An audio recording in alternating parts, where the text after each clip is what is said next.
সাম্প্রতিক সময়ে সড়ক ও রেলপথ অবরোধ, ঝাড়ু মিছিল সহ বিভিন্ন কর্মসূচিকে ঘিরে বিএনপির মধ্যে দেখা দিয়েছে অস্থিরতা। দলের মধ্যে স্বার্থান্বেষী মহল ঢুকে পড়ায় এমন পরিস্থিতি সৃষ্টি হয়েছে বলে অভিযোগ করেছেন কুমিল্লা ৯ আসনের বিএনপির মনোনয়ন প্রত্যাশী ও বিজিএমই এর পরিচালক ডক্টর রশিদ আহমেদ হোসাইনি। তিনি বলেন, নেতাকর্মীদের মধ্যে অসন্তোষের কারণ ওই স্বার্থান্বেষী মহল। তারা দলের মধ্যে বিভাজন সৃষ্টি করছে। অচিরেই দেশ নেতা তারেক রহমান দেশে ফিরবেন এবং ঘোষিত মনোনয়ন পুনর্বিবেচনা করবেন বলে আমরা আশা রাখি।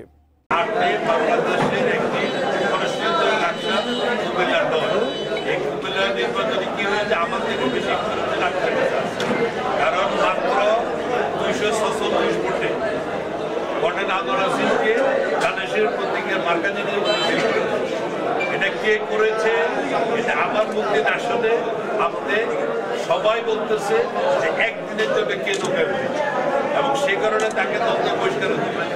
পরবর্তী আমার দলে ফিরে এসেছে, এটা আপনি আপনার তথ্য দিবেন। আমি ক্যান্ডিডেট হিসেবে আমি কাউকে ডাইরেক্ট কোনো আঘাত করতে চাই না। সো যদি আমরা মনে করি 2008-এ যদি এই সামান্য গোটা ভোটে এবং বিএনপির প্রভাবশালী নেতা যারা ছিলেন মনোনয়ন প্রত্যাশী, তারা যদি একদিনের জন্য ওদের নৌকার ইলেকশন না করতেন তাহলে এই সিট বিএনপি থাকে। আর বিএনপি সিট থাকার কারণে যখন একটি কনস্টিটিউয়েন্সিতে এমপি থাকে, দলীয় এমপি থাকে, প্রশাসন যে কোনো কাজ করতে হলে অন্তত অন্যান্য দিয়ে করতে। যেহেতু ওই সময় বিএনপির কোনো ক্যান্ডিডেট ছিল না, আমাদের বেইমানির কারণে একদিনের অন্য মার্কা ইলেকশনের কারণে এই সিটকে হারাতে হয়েছে। যার কারণে আমরা হিরো হুমায়ুন গুমের কোনো তথ্য আমরা পাই না। কেন পাই না? যেহেতু আমাদের এমপিও না। এবং আমাদের লাকসাম মন্ডল যদি আপনারা জানেন যে গত আন্দোলন এই পেটিশনের বিরুদ্ধে 12, 13, 14 যে আন্দোলন হয়েছে, এই আন্দোলনে সাতক্ষীরার পরে সবচেয়ে বেশি উত্তপ্ত নির্যাতিত জনপদ ছিল লাকসাম মন্ডল। এবং সেটা কেন হয়েছে? একমাত্র ওই পেশিস সরকারের এমপি এবং মন্ত্রী থাকার কারণে। আজকে যদি আমরা ওই দিন আমাদের দলকে না হারাতাম তাহলে এই লাকসাম মন্ডলগঞ্জের এই জনগণের উপরে এই নির্যাতন আসতো।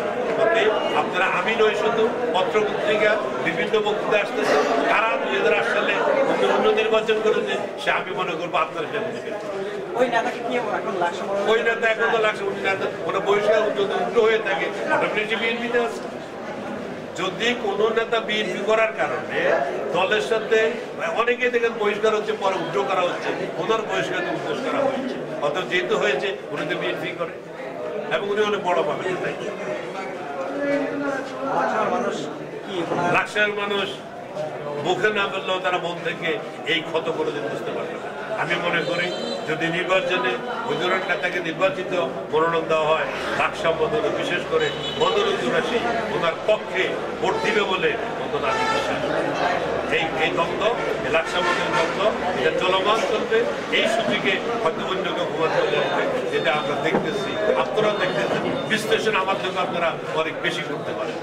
26 নির্বাচনে কি মনে করেন যে এই ক্যান্ডিডেট থাকলে কি বিএনপি আবার কি এই আসনটা পাবে? দেখেন, বর্তমান থেকে প্রাথমিক এখনো তো বলা যাবে না।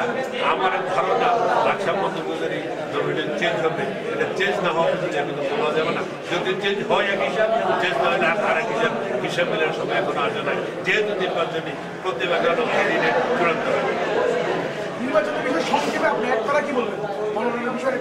আমি মনোনয়নের বিষয়ে বলতে চাই, আসলে বিএনপির মধ্যে আপনারা অনেক কিছু দেখছেন, যে অনেক কোথাও ঝাড়ু মিছিল, কোথাও রাস্তা অবরোধ, কোথাও রেলের অবরোধ।